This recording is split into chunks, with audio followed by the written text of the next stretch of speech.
Hello everyone, I hope you are all well.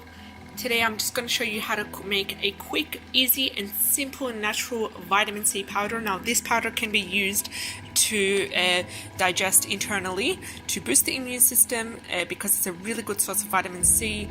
And another way you can use it also is you can make face masks. You can also make flavored vinegar out of it. So what we're doing here is we are dehydrating the peel of citrus. So here we have some organic oranges that I've peeled, and I have peeled as thinly as possible, and I'm just dehydrating these. They've been in the dehydrator on the lowest heat possible for about, let's say, about 8 hours overnight, and let me just see what they look like right now. So they're all completely dehydrated, you can see right here. And these are a really good source of vitamin C, natural vitamin C. Now what I like to do with these is I like to use them in my incense blend along with some frankincense and some sage. They really produce that beautiful citrusy aroma.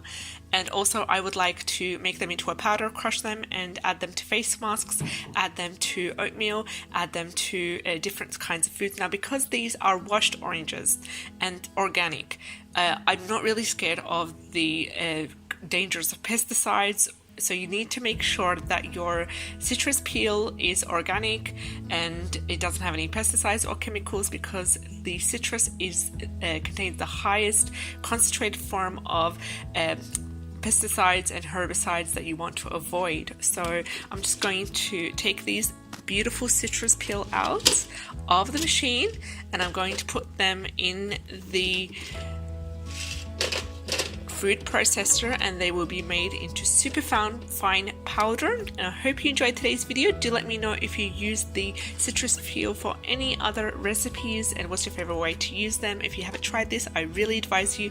It's really a cheap and easy method. Check out the next video where we will talk about how to make the natural, easy and simple vitamin C serum. Take care and have a great day. Bye bye.